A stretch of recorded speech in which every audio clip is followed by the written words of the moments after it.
सादर प्रणाम श्रोतागणों, मैं प्रीति उपाध्याय आज एक बार फिर आपका धार्मिक व्रत कथा की YouTube चैनल पर हार्दिक स्वागत करती हूँ। और आज मैं आपके लिए लेकर आई हूँ पुरुषोत्तम मास महात्म्य का 10वां अध्याय। तो आइए सुनते हैं।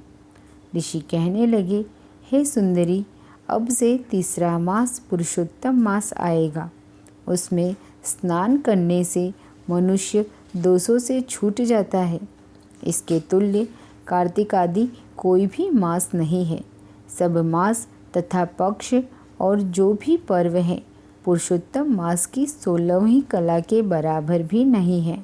12,000 वर्ष गंगा में स्नान करने से जो फल मिलता है और सिंह के बृहस्पति में गोदावरी गंगा में स्नान करने से जो फल मिलता है, वही फल कहीं भी पुरुषोत्तम मास में एक बार स्नान करने से प्राप्त हो जाता है। यह श्री कृष्ण का प्रिय मास है। इसमें स्नान, दान, जपादि करने से सब मनोवांछित फल की प्राप्ति होती है। इसलिए तुम भी पुरुषोत्तम मास की सेवा करो। मुनिराज कन्या को ऐसे वचन कहकर चुप हो गए। श्री कृष्ण कहने लगे, हे अर्जुन, मुनि के वचन सुनकर भावों से प्रेरित होकर वह मूढ़ बाला क्रोधित होकर बोली, हे ब्राह्मण, मुझको आपके वचन ठीक नहीं लगे। माघादि मास किस तरह थोड़ा फल देने वाले हैं और कार्तिकादि मास को कैसे कम कहते हैं। क्या सेवा किया हुआ वैशाख मास इच्छित फल नहीं देता? यह तो मलिन मास सब कर्मों से निंदित है। हे मुने, सूर्य संक्रांति से रहित मल मास को आप कैसे श्रेष्ठ कहते हैं? इस तरह क्रोध से कहे गए ब्राह्मण की पुत्री के वचनों को सुनकर ऋषि का शरीर जलने लगा और क्रोध से नेत्र लाल हो गए, परंतु फिर भी मित्र की कन्या को श्राप नहीं दिया और सोचने लगे कि कन्या मूर्ख है, अपने हित अहित को नहीं जानती।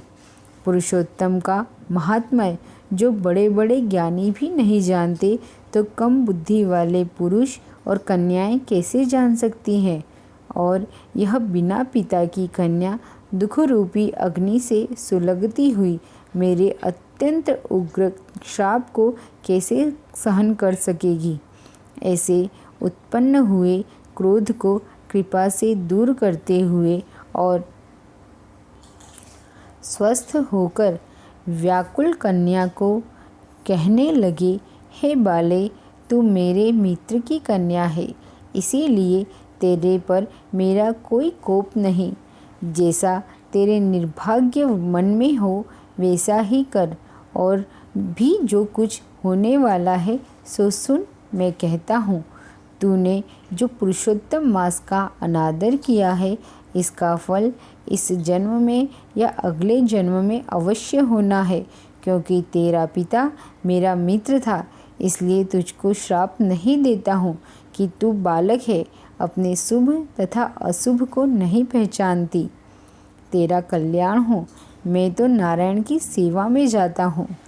श्री कृष्ण कहने लगे कि ऐसा कह वह महाक्रोधी तपस्वी मुनि दुर्वासा झटपट वहाँ से चले गए और उसी क्षण वह कन्या पुरुषोत्तम के अनादर से कांतिहीन हो गई और अपने मन में विचार करने लगी कि तत्काल फल देने वाले पार्वती पति श्री शंकर की आराधना करूँगी। ऐसा निश्चय कर अपने आश्रम में महान तप करने की इच्छा करने लगी। सूत जी बोले, वह बाला प्रबल मुनि के वचनों को निंदित कर तथा बहुत फल वाले विष्णु और ब्रह्मा को छोड़ अपने वन आश्रम में केवल शंकर की सेवा करने लगी। तो इस तरह से यहाँ पर पुरुषोत्तम मास महात्म्य का 10वां अध्याय समाप्त होता है। अगर आपको मेरी यह वीडियो अच्छी लगी हो तो लाइक कीजिए, फैमिली और फ्रेंड्स के साथ में शेयर कीजिए।